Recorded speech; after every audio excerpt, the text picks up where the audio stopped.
Cash isn't about taking map control, it's about forcing decisions.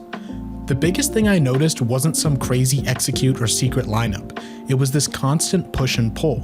FaZe is always making the CTs think they're about to commit somewhere.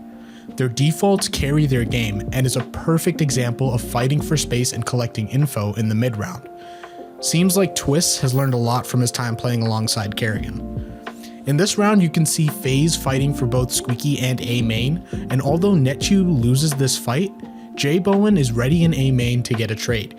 He also gets info of 2 more people due to Crims throwing utility, which signals FaZe to get ready for B.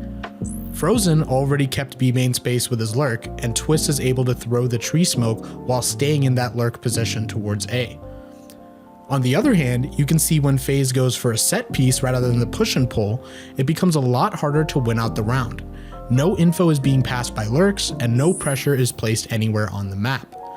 The goal isn't to win map control immediately, it's to make the CTs uncomfortable enough that they make the decision for you. Another example is in this round where Crims goes for A main space. Usually when a team is going for A main space, the team is leaning more towards mid and A, but FaZe also likely had done their prep work and saw the exact setup eyeballers have when taking A main in their match earlier against Tyloo. This fight for A main space was lost by FaZe, but with Netu's continued pressure, this was the perfect signal for FaZe to end B. Frozen once again is already keeping control of B main, Netu can stay towards A main after putting pressure, and J Bowen can throw Heaven Smoke from useless and still be able to watch for a garage push or flank.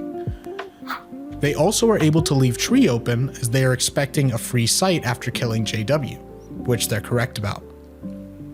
I think we'll likely see Cash become more like Inferno with this push and pull aspect and smokes being thrown from all over the map, especially now that we have static clouds for lineups on Cash. One thing to notice is what a good default does for a team. It creates habits on both sides that you can avoid and counter. A good example of this is a wallbang I think we'll start to see very frequently in mid. Twist knows that they usually scale mid with their setup, so he goes for the spam, which perfectly targets the player scaling up from sandbags. Notice how every smoke forces a different defender to make a decision. Should I stay? Do I rotate?